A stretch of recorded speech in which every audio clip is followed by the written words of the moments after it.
Donc, merci d'échanger. J'ai déjà beaucoup appris sur le titre unique, etc. C'était pas très clair pour moi, parce qu'il y a tellement de types de psychologues que... mais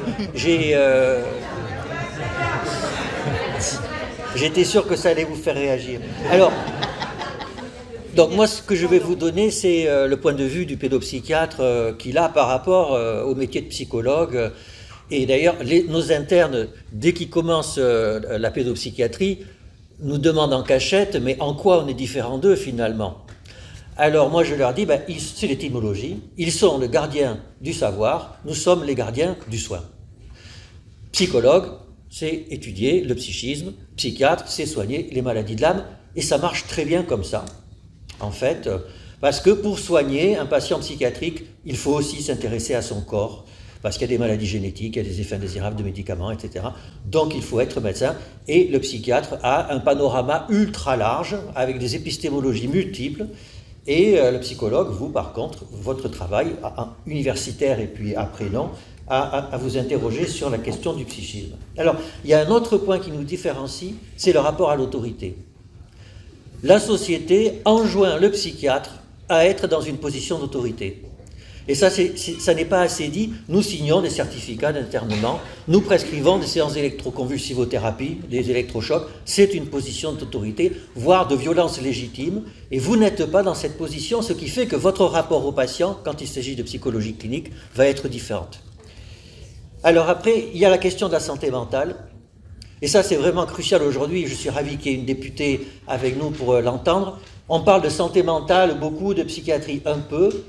Les psychiatres ne sont pas légitimes pour s'occuper des questions de santé mentale. Je rappelle la définition de la santé mentale par l'OMS, c'est le bien-être, la réalisation de soi, accomplir un travail productif. Quand les psychiatres ont voulu s'intéresser au bien-être de leurs concitoyens, en général, ça a conduit à des catastrophes. Et par contre, il y a une psychologie positive. Vous êtes amené à travailler avec des problèmes de couple, des problèmes de burn-out qui ne sont pas des problèmes psychiatriques. Le burn-out n'est pas une maladie psychiatrique. Et donc, vous êtes, ouvert sur la santé mentale, et c'est vraiment une spécificité extrêmement importante aujourd'hui où nos sociétés sont dans des changements absolument colossaux.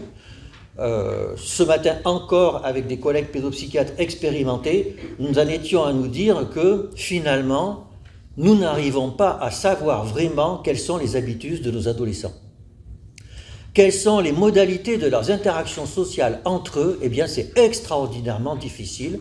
On arrive à les soigner, on arrive à être dans une relation thérapeutique, mais à comprendre vraiment comment ils échangent entre eux, c'est extraordinairement difficile. Et du coup, ça pose des problèmes de tension de santé mentale dans la société auxquels vous allez être confrontés.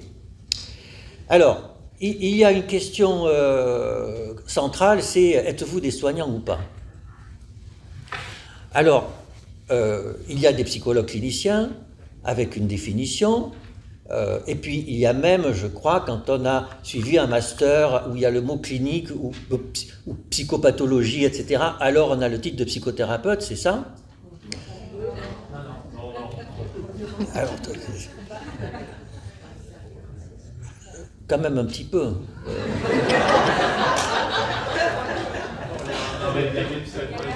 Avec un stage de 500 heures, etc., etc. D'accord. Le titre. Quelle que soit la spécialité et le stage de 500 heures dans oui. un établissement de santé suffit à délivrer le titre de psychothérapeute. Voilà. Alors, quand on est psychothérapeute, ben on est soignant. Ah, mais je suis désolé. Alors, attendez, enfin, pour nous, et d'ailleurs quand on en parle aux collègues à l'étranger, là il y a quand même une tension, c'est que quelqu'un s'engage dans une thérapie, ben, c'est qu'il soigne, un peu par construction, par définition. Attendez.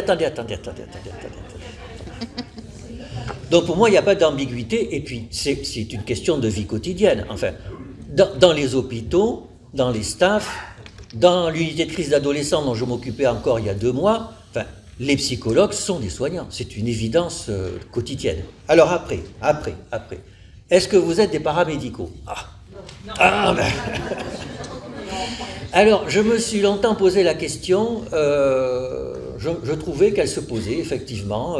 C'est vrai que ça sonne un peu bizarre, parce que, donc, il y a les professions médicales, les sages-femmes, les dentistes, les médecins, il y a les professions paramédicales, les kinés, les infirmiers, IPA, etc. Et c'est vrai que psychologue, on a du mal à le faire entrer, donc je me suis posé la question pourquoi. Alors j'ai lu, ah mais oui, mais alors j'ai entendu d'ailleurs c'est les sciences humaines et le médical, c'est la biologie. C'est faux. C'est faux. C'est une erreur épistémologique. C'est faux.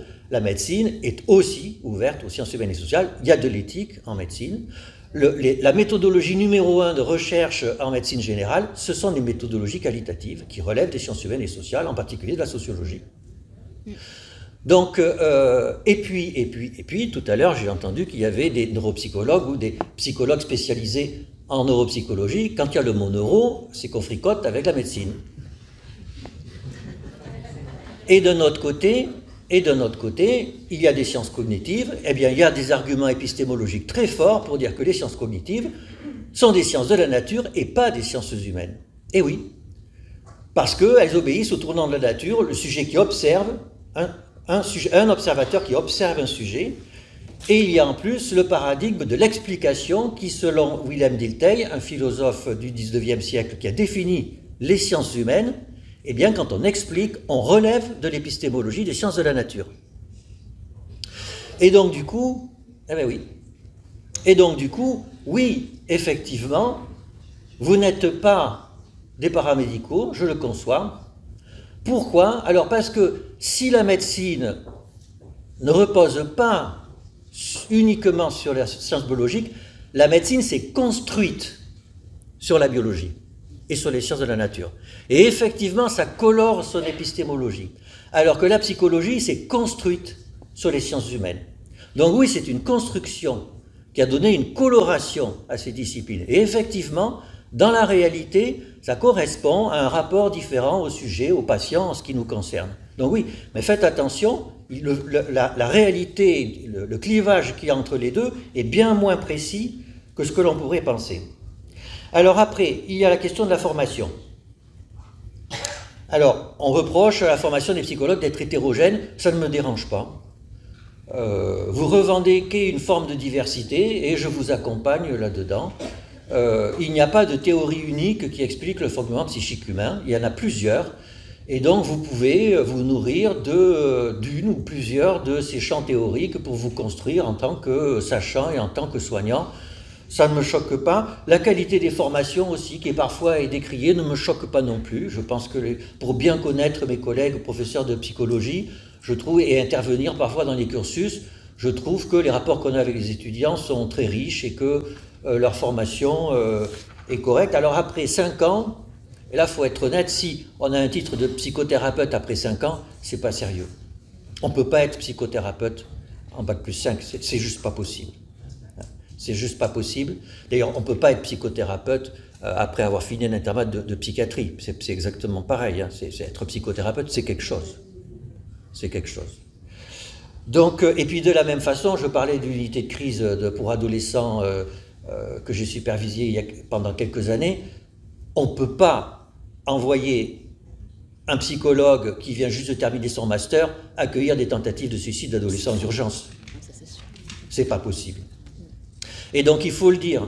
Il faut dire que il y a besoin d'un cursus d'approfondissement, il y a besoin d'une spécialisation, parce que par exemple en pédopsychiatrie, la question du développement elle est colossale. Alors je sais bien qu'il y a des cours de développement en faculté de psychologie, mais il en faut beaucoup, beaucoup pour comprendre ce que c'est que la périnatalité, ce que c'est qu'un enfant à l'école maternelle, ce que la différence entre un adolescent au collège, au lycée, etc. Enfin vous savez tout ça aussi bien que moi.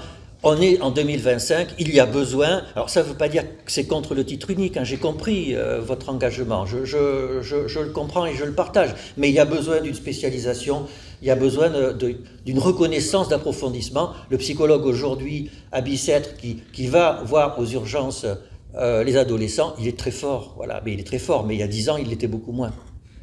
Et puis je terminerai juste sur un mot, il est sous-payé. Et ça a été dit tout à l'heure, et ça, on est tous complètement indignés par le salaire des psychologues hospitaliers, c'est juste inacceptable.